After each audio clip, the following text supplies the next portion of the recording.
Hello and welcome back to my booktube channel. My name is Melissa. I am the reclusive reader and I am so excited to do my January wrap-up with you guys.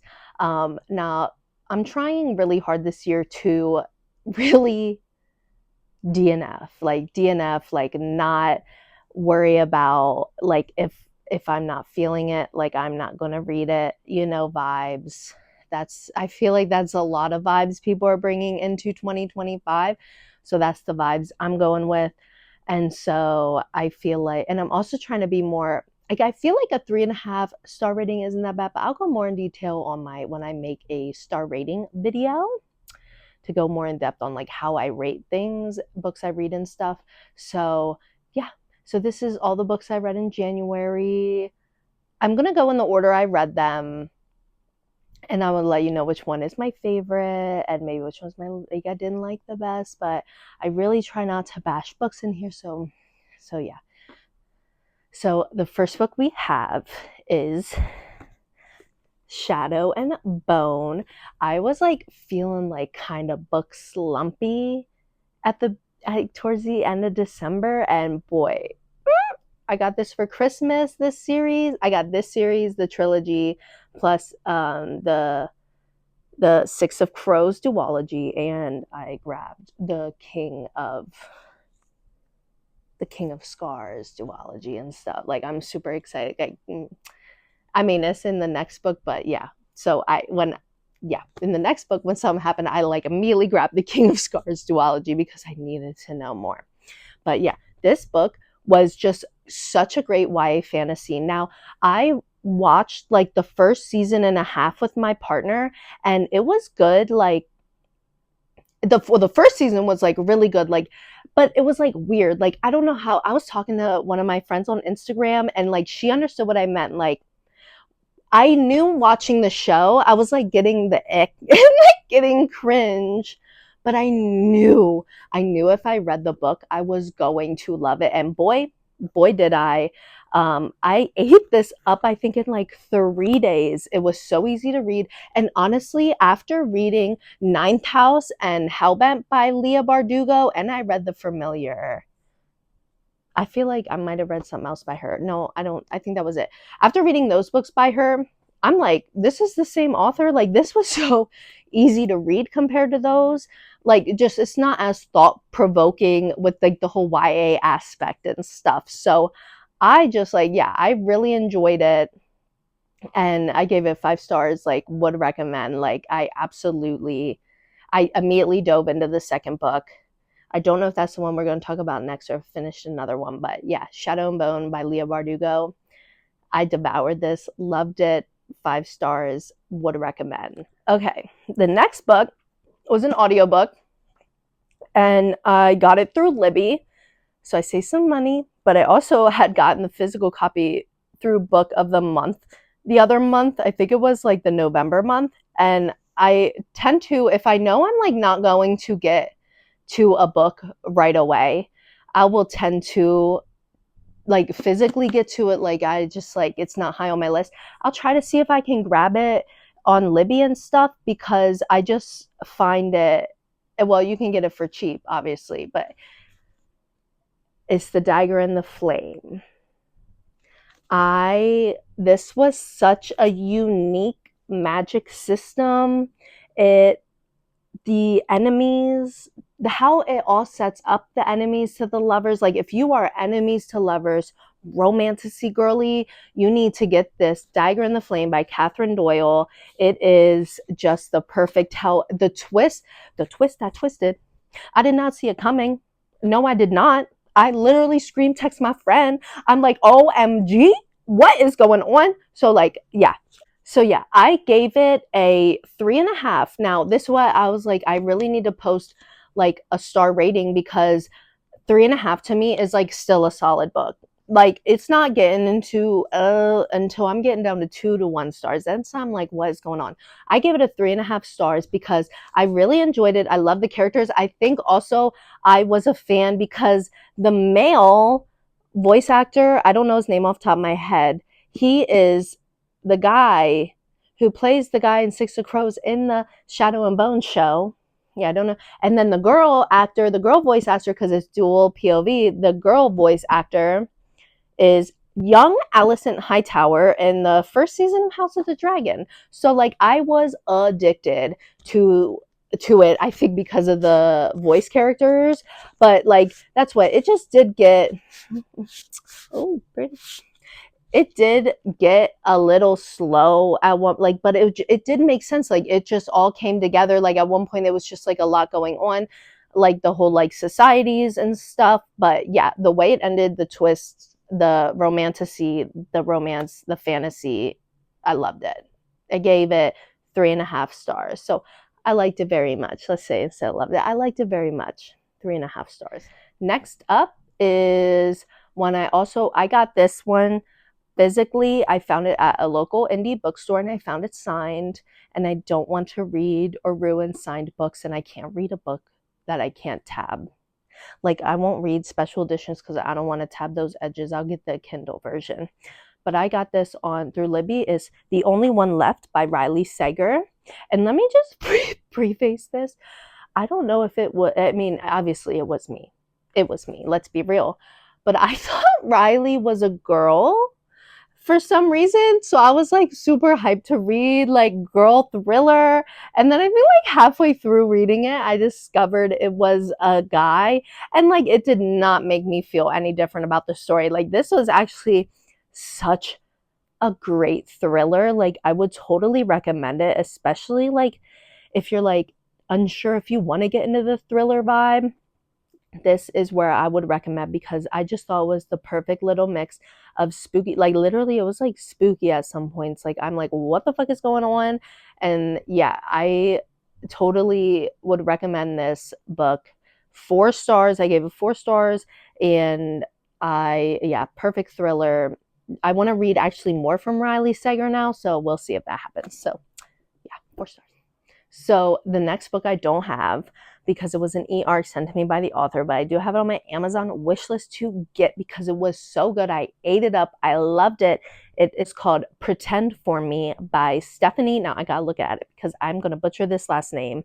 Stephanie Napolitano, Italian. And yeah, I loved this book. It was a foster sibling second chance romance, and I ate this up. It was so good. The tension, the like angst, the not only was it dual POV, it went back and forth in time, like from when they were children, foster siblings, to current, now they're adults, getting back together. And oh, it was just so good. I literally devoured it, gave it 4 stars. I would totally recommend it to, if that sounds good, you should get it, because it was, I just could not put it down. I was like, it was the only arc I read this month. That's how good it was.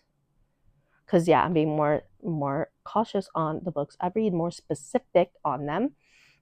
So yeah, Pretend for Me by Stephanie Napolitano. 4 out of 5 stars. All right, the next book I don't have either. It was recommended. I did like that 12 books recommended for like 12 months of 2025. And my friend from Instagram recommended Remarkably Bright Creatures by Shelby Van Pelt. And first off, Marcellus with the octopus, like, let's go. Like, he was my favorite from the beginning. Like, from the beginning, he was my favorite. And the way, it's just like, I just love a good, wholesome read that just, if you feel good reading it, you like the story, you're interested to see where it goes, and you just wanna keep picking it up. And that's exactly what I look for when I read books. So I gave it a 4.5 out of 5 stars. I loved how the story came together. I kind of had a feeling how it was going to come together, and it was like really cute. And like, I felt it was heartwarming. That's what I keep calling this book. It was just such a heartwarming read that I would totally recommend. So 4.5 out of 5 stars. The next book is my favorite book this month. It's not my last one I'm going through, but it's my favorite one. It was Phantom by H.D. Carlton. This, you got to read the cat mouse duet before reading this. So I'm sorry, If anybody don't like dark romance, this is a dark romance girly page. I eat it up for breakfast. I think I literally read this book in 2 days, but yeah, you got to read the cat and mouse duet first, because this is Gigi and Ronaldo's story. And I was really prepared for the ending to like rip my heart out, because we know what happens. But I guess since we know what happens, she just wanted to do like a cute little mafia romance. Yeah. Yeah, I ate this up. Yeah. That's what yeah. Phantom by H.C. I read all of her books. I read her whole catalog, her old like published catalog. Like I'm literally obsessed with her. Her writing is just so easy. She just keeps me gripped. I'm just obsessed. So Phantom, 5 out of 5 stars. So next up is, now I can finally talk about Siege and Storm by Leigh Bardugo, which is book 2 after Shadow and Bone. And oh my gosh, it really just starts out insane. Like I was literally like, oh my god. Like I'm telling my friend, I'm like, oh my gosh, like how can this get crazier? So then since it's book 2 in a trilogy, it did like, for the little middle part, couple bit of it, it was a little, but it just, Leah's writing, like she's just so good at making these stories that just immerse you and grip you, and I just want to keep going. Now, I only watched the season and a half, so I kind of knew what was going on there. And then I met Nikolai, and that's when I bought that King of Scars, because I was like, I need to know everything. I need to read this all. This, like, Leigh Bardugo is now one of my favorite authors. Like, yeah, this was an awesome book 2. Probably the best book 2. If I was doing that, like, the best sequel to a series or whatever, this would be it, because it was action-packed. The angst. The only thing that did piss me off, though, was Mal. I don't know. Maybe it's the YA. Maybe it's the YA. Actually, now I'm thinking about it, I did get real irritated a lot. So maybe it's like the YA in me.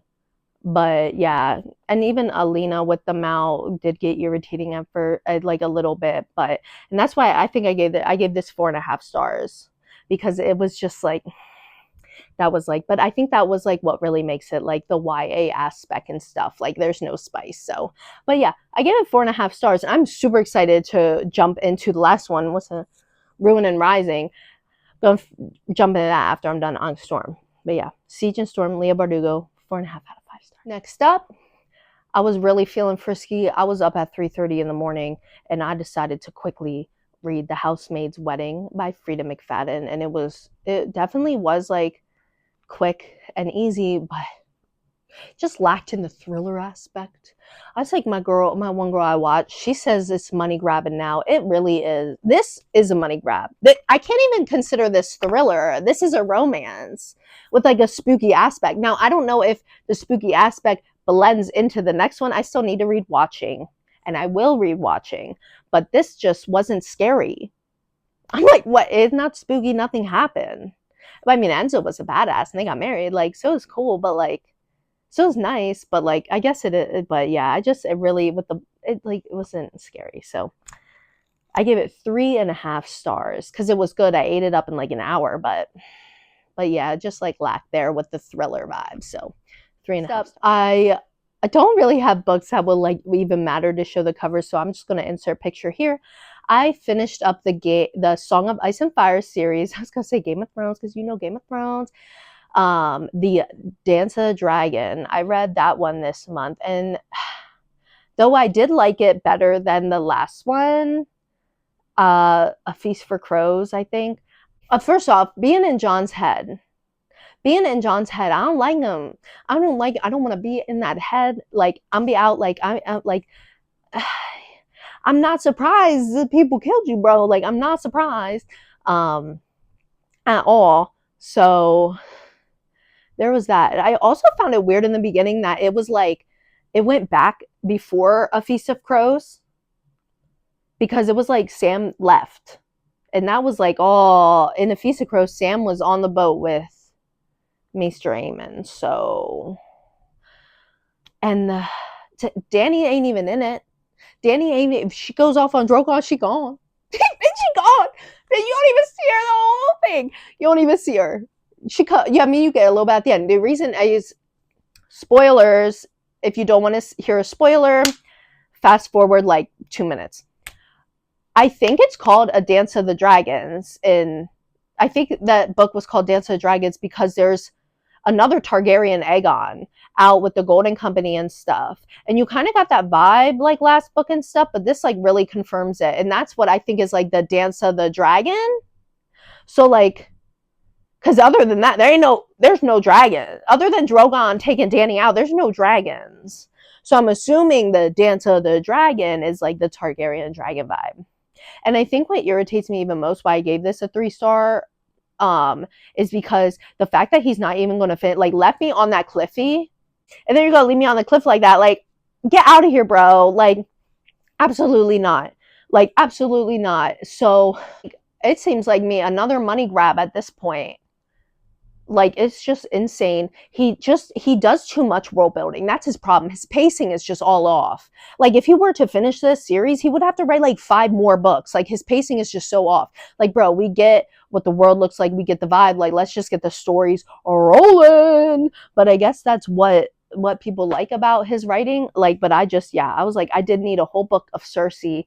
And then that, ooh, I did like the shame. They did the whole shame. And I did like that. That was a lot of fun to read. Read her go through that and be in her mind. That was awesome. But yeah, I just like gave it a 3 stars because I'm going to do a whole video on like why I read Game of Thrones, why you don't need 2 vibes. So stay tuned for that in the future. But yeah, 3 stars. I liked it. The last book I finished in January was the one and the only share memoir.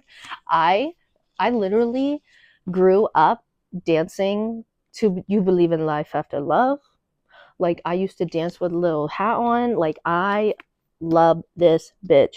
So the fact that she had this awesome memoir with the photos and stuff was just like absolutely amazing and everything. I totally see why she has 2 parts.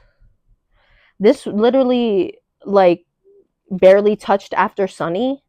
The whole vibe was Sunny, which we are not team Sunny in here. And my mom told me he passed away. And I was like, okay, but I still don't like him because he was manipulative. He was gaslighting her. And I don't want to hear, oh, he made her famous. No, she would have made it on her own. Her mom was plenty famous. She was plenty in the circles. He was holding her back. He was holding her back emotionally because he was controlling her, and it was so sad. And I am so happy she got out of that shit. She is such a strong woman, and I will keep streaming her stuff until the day I die. But yeah, so I like just literally ate this up because some celebrity memoirs, I'm like, that was good, but like I wasn't really into it. I was into this one. And so I give it a 4.5 out of 5 stars. I really don't like giving like a low star rating to memoir because who am I to judge your life? But I do book reviews, so I am going to judge it a little bit. So yeah, 4.5 out of 5 stars. The Share memoir part 1. Gonna be reading part 2 when it comes out. So that's a wrap. All the books that I read in January of 2025, we are very much off to an amazing start to the year.